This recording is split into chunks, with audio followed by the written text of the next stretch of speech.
జగన్ టైంలో కనుక fee reimbursement PG వాళ్ళకి ఇవ్వకపోయేటప్పటికి ఖచ్చితంగా తప్పని మనమే చెప్పాం. ఇదివరకు పీజీలు అంటే ఒకప్పుడు అసలు 10th తర్వాత చదవడానికే కష్టమయ్యేది. 10th వరకు చదవడమే ప్రభుత్వ పాఠశాలలో చదివేవాళ్ళు పేదలు. ఇంకా పైన చదవడం నానా కష్టం. ఆ తిప్పలేంటో పడ్డటువంటి వాళ్ళు, జీవితాల్లో అనుభవించినటువంటి వాళ్ళు ప్రభుత్వ స్కూళ్ళు ప్రభుత్వ కాలేజీల్లోనే చదివాం. కానీ ఆ పుస్తకాలకి టెక్స్ట్ బుక్లు నోట్బుక్లకు కూడా నానా తిప్పలు పడేవాళ్ళు. అక్కడ కూడా మినిమం ఫీజు ఉంటుంది. అది కట్టడానికి నానా తిప్పలు పడేవాళ్ళు ఇంట్లో వాళ్ళు. అలాంటి సిచ్యుయేషన్స్ను అనుభవించిన వాళ్ళం కాబట్టి ఆ బాధ ఏంటో మాకు బాగా తెలుసు. ఇవాళ రోజున ఫీజు రియంబర్స్మెంట్ పుణ్యమా అని చెప్పేసి ప్రభుత్వ పాఠశాలలో చదువుతుంటే ఎదురు డబ్బులు వస్తున్నాయి, ప్రైవేట్ పాఠశాలలో చదువుతుంటే ఎదురు డబ్బులు వస్తున్నాయి.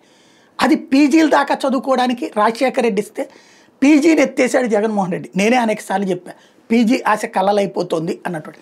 ఆ తర్వాతన ఆ బదులు అమ్మఒడి ఇచ్చాడు. అంటే స్కూల్ దశలోనే పిల్లల్ని స్కూల్ మానేపిస్తున్నటువంటి దశలో వాళ్ళకి ఇచ్చాడు.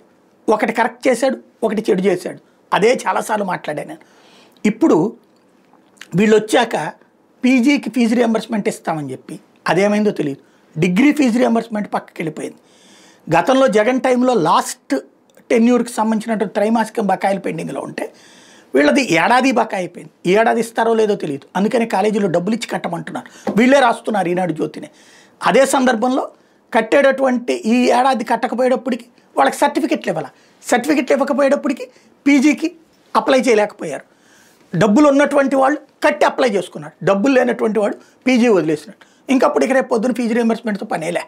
అంటే పబ్లిక్గా జరిగింది. 2 సంవత్సరాలు నాశనం అయిపోయింది. పేదవాడి జీవితం గ్రాడ్యుయేషన్తో అది కూడా సర్టిఫికెట్లు రాక నానా తిప్పలతో ఉంది. విద్యా వ్యవస్థ ఈ స్థాయిలో భ్రష్టు పట్టిపోతే అదే జగన్ టైంలో అయ్యి ఉంటే కనుక పుంకాను కథనాలు వచ్చాయి.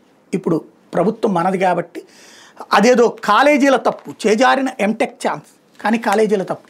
దీని ఇంపాక్ట్ రాబోయే రోజుల్లో ఏంటాయి అంటే ఇప్పుడు ఎంటెక్లు పూర్తయినటువంటి రేపు పొద్దున పాఠాలు చెప్తారు. ఏది ఇంజనీరింగ్ కాలేజీలో వాళ్ళు దొరకడం తగ్గిపోతుంది.